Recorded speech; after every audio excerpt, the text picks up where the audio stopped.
जय श्री कृष्ण दोस्तों। बहुत से लोगों के प्रश्न आ रहे हैं कि आत्मा क्या होती है और यह मोक्ष तक कैसे पहुंचती है। तो चलिए दोस्तों, आज हम लोग आत्मा की यात्रा पर चर्चा करते हैं। दोस्तों, आत्मा पर कर्मों का आवरण होता है, उसे जीव कहा जाता है। इसी सफर के दौरान जीव विकास की कई अवस्थाओं से निकलता है और जैसे जैसे कर्मों की निर्जलता होती है वह आध्यात्मिक प्रगति करता है। यदि कोई अन्य दखल नहीं है तो आत्मा स्वभाव से ही ऊर्ध्वगामी होती है। हालांकि दखल होना स्वाभाविक है, इस तरह आत्मा की मुक्ति की यात्रा इतनी आसान नहीं है। इस प्रकार यह स्वाभाविक रूप से अलग अलग योनियों से निकलती है। इस संसार से मुक्ति के लिए आत्मा की प्रगति को 3 भाग में विभाजित किया गया है, जो इस प्रकार हैं। जीव का सांसारिक चक्र में प्रवेश करने से पहले एक ऐसी अवस्था होती है जिसमें आत्मा पर पूर्ण रूप से आवरण होता है। इस अवस्था में आत्मा ना तो बिगड़ा है और ना ही उसका नाश हुआ है। आत्मा तो है लेकिन पूर्ण रूप से आवरण से ढका हुआ है, इसलिए आत्म प्रकाश की एक भी किरण बाहर नहीं आ पाती। इसे निगोद कहते हैं। इस अवस्था में अनंत आत्माएं हैं जो पूर्ण रूप से आवरण वाली हैं। इन आत्मा में एक भी इंद्रिय नहीं है, इसलिए यह अव्यक्त अवस्था में है। दोस्तों, जब इस दुनिया में से एक भी आत्मा मोक्ष को प्राप्त करती है तब निगोद में से एक आत्मा सांसारिक चक्र में प्रवेश कर जाती है।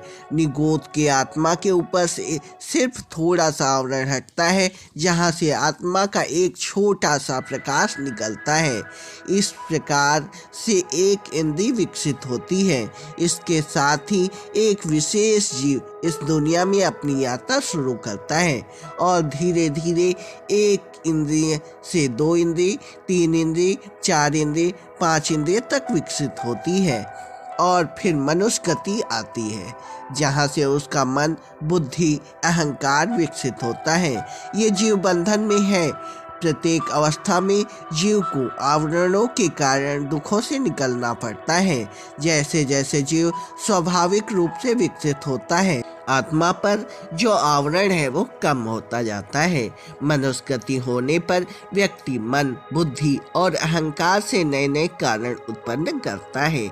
इन्हीं कारणों के आधार पर जीवों का पुनर्जन्म देवगति, मनुष्य गति, तिर्यक गति, नरक गति प्राप्त होती है। अंत में जब आत्म साक्षात्कार प्राप्त हो जाता है तब सांसारिक प्रगति रुक जाती है और नए कर्म नहीं होते और जो पुराने कर्म हैं बिना किसी दखल के समाप्त हो जाते हैं। तब व्यक्ति संपूर्ण मोक्ष को प्राप्त करता है। यह मोक्ष गई हुई आत्मा जो अंतिम मुक्ति की अवस्था में है और इसलिए वे इस संसार में वापस नहीं आती। वे सभी सांसारिक बंधनों से मुक्त हो जाती हैं। दोस्तों, इस दुनिया में 6 अविनाशी तत्व हैं जो शाश्वत हैं। जब ये तत्व एक दूसरे के संपर्क में आते हैं तब यह अपनी अवस्था में स्वतः ही आ जाते हैं। इन 6 तत्वों में से एक तत्व आत्मा है। आत्मा केवल ज्ञान के सिवाय और कुछ भी नहीं है। अन्य तत्व भी शक्तिशाली हैं, लेकिन उन्हें कोई ज्ञान या समक्ष गुण नहीं होते।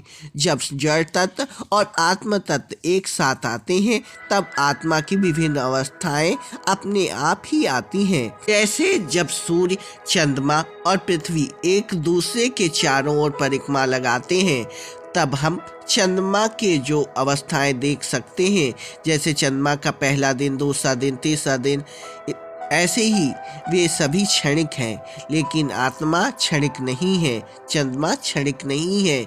इस प्रकार मनुष्य, देवता, जानवर, कीट सभी आत्माएं की अवस्था है जो क्षण भर के लिए होती हैं। हालांकि आत्मा क्षणिक नहीं है, हम एक शुद्ध आत्मा हैं। हालांकि आत्मा को देखा नहीं जा सकता, जो हम देखते हैं वह एक अवस्था है।